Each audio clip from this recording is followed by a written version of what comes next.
di TKP ada murid baru, di TKA ada murid baru, di playgroup ada murid baru. Semangat ya pagi ini? Semangat Kak? Oke, sebelum kita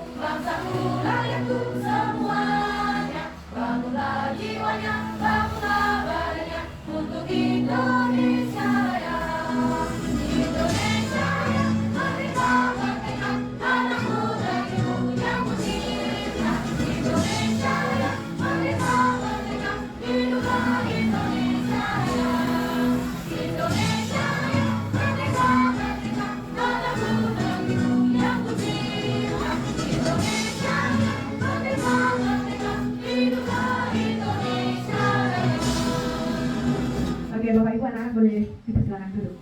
Oke, kita udah lihat ya di depan kita udah berdiri miss-missnya ya. Masih kenal nggak dengan missnya? Ini mamanya nggak semangat. Sekarang mama papanya. Selamat pagi mama papa. Tinggal di dapur. Terus siapa yang liburannya ke Tanjung? Abang. Siapa yang liburannya ke Medan? Abang. Mamanya bilang, kapan? Abang jawab bang. Dalam mimpi mama. Gratis ya. Pokoknya dia masih mikir libur nih ya. Oke ya.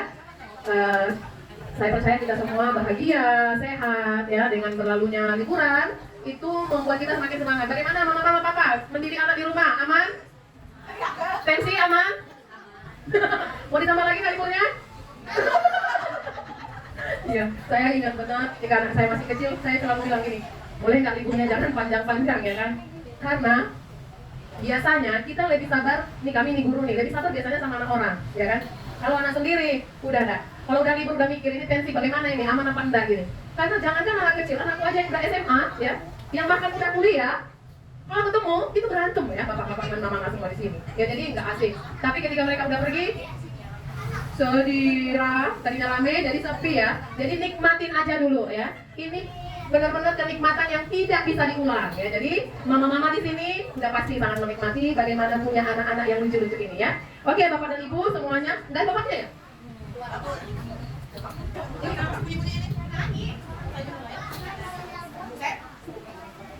Oke. Oke bapak dan ibu, nggak ada bapaknya ya. Mana bapaknya BK tadi? Bapaknya Emily. Bapaknya Aki ya. Oke. Selanjutnya kami menyambut dan mengucapkan selamat datang, selamat bergabung bagi papa mama yang baru pertama kali anaknya diantar ke TK Baptis.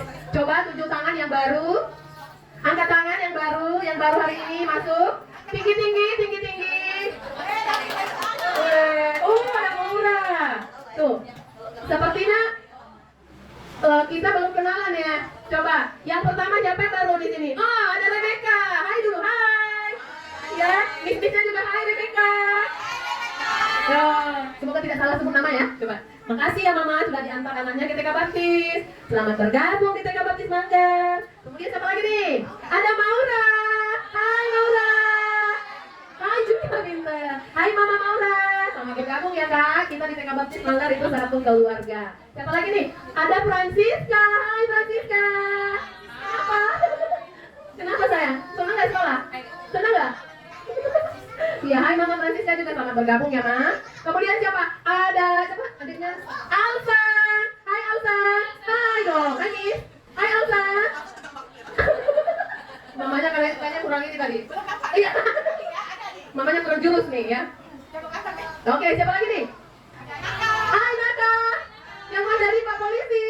Hai. Semangat. Miss siapa tadi ini? Miss siapa? Miss siapa kan? Wih, ingat ya. Iya, Miss Jelita. Boleh panggil Miss Jel ya. Terus siapa lagi nih? Ada David. Hai David. Hai, yang paling semangat nih, beri mari. Udah, ada lagi nggak? Ada lagi nggak? Aidan. Aidan murid baru nggak? Oh,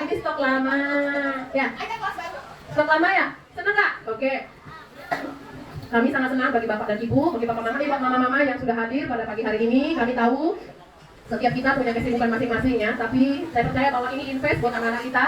Pada hari pertama kita menghantarkan ya, kita meninggalkan segala macam kesibukan. Apalagi mama yang tadi mungkin mengantar anak pertama, anak kedua, anak ketiga, yang mungkin hari ini sekaligus masuk sekolah ya. Itu sangat kami maklumi bagaimana cara membaginya ya. Apalagi yang hanya satu orang, mungkin ada yang suami dinas luar, ada yang mungkin kerja, yang mungkin hari ini nggak bisa diganggu. Otomatis semua mama-mama harus dengan bijak bagaimana membagi waktunya. Sekali lagi kami mengucapkan terima kasih dan selamat bergabung di TK Baptis Manggar bagi yang baru-baru. Nah, Bapak Mama dan semua mama-mama yang hadir di sini, kami mau menyampaikan tentang sosialisasi bagaimana keadaan dan budaya kita di TK Baptis Manggar.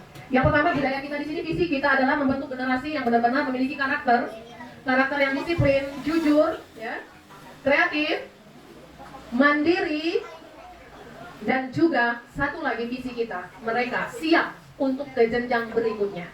Biasanya kalau di sekolah ini, selain mereka diajarkan kedisiplinan, ada satu tanggung jawab guru-guru adalah ketika mereka sudah di kelas B, itu guru-guru harus betul-betul mempersiap. Boleh diperiksa, boleh dicek.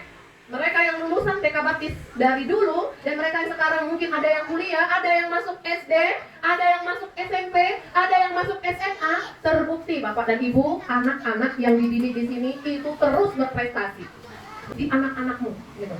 Jadi kamu memberikan yang terbaik buat anakmu, kamu sendiri akan kagum, ini kok bisa ya, gitu. Ini kok bisa aku dapatkan ya? Aku kesaksian sedikit ya tentang anakku. Anakku itu dua-duanya itu yang udah dewasa ya, yang udah besar, itu pengen jadi dokter dari dulu. Tapi kami sebagai orang tua sering pesimis. Nah, dokter itu nggak murah, ya. Karena kita sering membandingkan dengan orang yang punya baru bisa. Karena dulu kita punya prinsip bahwa orang yang punya lah, yang punya uang lah, ya. Di sini guru-guru benar-benar memperhatikan segala-galanya, ya. Dari mulai yang dia masuk, dari pintu gerbang itu guru sudah memberikan penilaian kepada anak-anak. Dia jangan bilang, anakku kok nggak bisa dapat peringkat ya, soalnya anakku udah bisa hitung 1 sampai 1000 loh, ya kan?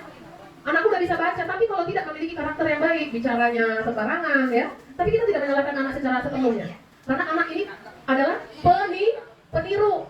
Jadi hati-hati Bapak Mama kalau di rumah berantem, mengucapkan kata-kata kasar, jangan kaget, anakmu akan memperagakan apa yang kamu lakukan di rumah. Ya, jadi berhati-hati. Di depan anak jangan berantem suami istri. Ya, berantem di kamar sendiri, kunci kamar, berantemlah di situ. Ya, di depan anak jangan, karena itu akan mempengaruhi karakter mereka. Ya, di sekolah juga kami selalu mengatakan, kalau anak salah jangan dimarahin di depan teman, panggil secara pribadi. Nah, anak-anak ini kan masih apa sih istilahnya? Masih istilahnya kertas putih ya, yang masih kosong. Nah, biarlah yang kosong ini kita isi dengan hal-hal yang baik, dengan lingkungan yang baik, orang tua dengan baik di rumah. Ya, saya secara pribadi sering berkata kepada orang tua, silakan kamu marah, tapi jangan mengucapkan kata-kata yang membekas di hati anak-anakmu. Contoh perkataan yang kata, dan itu sumpah loh, sumpah serapa ya. Dasar kau anak bilo itu nggak boleh ya. Saya perhatikan anak-anak, ada beberapa anak yang sering mengatakan kata bilo, itu nggak mungkin dia dapat sendiri. Ya kan? Itu pasti dari lingkungan di mana dia ada. Entahkah itu di sekolah. Dan di sekolah ini memperhatikan itu banget ya. Kata-kata yang kasar itu tidak boleh. Ya, menjelekkan teman itu nggak boleh. Itu akan dipanggil miss-missnya. Ya, nggak boleh. Dan miss akan memberikan disiplin kepada anak yang seperti itu, salah satunya intinya adalah memberitahu ke orang tuanya. Ya, jadi mama-mama nanti jangan merasa bahwa wah ini kok sepertinya nggak sesuai dengan saya maunya saya bebas gitu. Jangan ya. Jadi kita kerjasama hari ini, kita mulai kerjasama kita supaya anak-anak kita boleh menjadi anak yang benar-benar menjadi kebanggaan kita. Papa Mama siap? Siap ya? Nah, kemudian disiplin. Kalau tadi berbicara tentang karakter, disiplin. Disiplin itu mulai. Sekali saya tanya kakak, kak, duitnya berapa? Puluhan juta, itu duit apa sebanyak itu? Ya mereka nabung sekalian. Silakan nabung sendiri. Ya, jadi ini dikembalikan hari ini sama bendahara, ya. Dimohon digunakan yang baik, ya. Kasih tahu sama suaminya, sayang, ini duit anak kita. Mau kita apakan duit ini? Jangan kamu bawa sendiri ke salon, ya. Jangan diberitahu, happy sendiri, jangan. Itu duit bersama. Kasih tahu sama suaminya, ya. Ya Pak, Mama Candy kasih tahu nanti. Ini duit kita sayang, kita di hotel, ya kan? Ada bis juga. Soalnya ini duitnya banyak banget loh, ya kan? Saya heran, saya kaget loh, anak paguyuban kok. Sekali saya bilang, paguyuban, kita mau buat acara perpisahan ya, uang paguyuban dipotong. Jangan nih, duit paguyuban tuh jangan dipotong. Lalu buat apa? Ya, kenapa dibuat paguyuban itu? Supaya meringankan Bapak dan Ibu ketika ada kegiatan. Ya, ketika ada kegiatan, tinggal ambil uang itu, tidak perlu lagi Bapak dan Ibu mengeluarkan uang. Karena sedikit-sedikit jadi bukit. Kalau TKA dan playgroup yang kemarin, itu bukan jadi bukit lagi. jadi apa itu ya? Sekali memberi sekepok ya kan, Mama Aidan tahu tak sendiri ya. Jadi hari ini dikembaliin ya. Nanti dibentuk lagi, apalagi yang kelas B. Nanti kelas B sendiri paguyubannya ya. Jangan digabung dengan kelas A atau Playgroup. Karena mereka akan persiapan untuk nanti lulus ya. Biasanya TKB itu memang uangnya lebih banyak. Kalau kemarin enggak, TKA lebih banyak uangnya.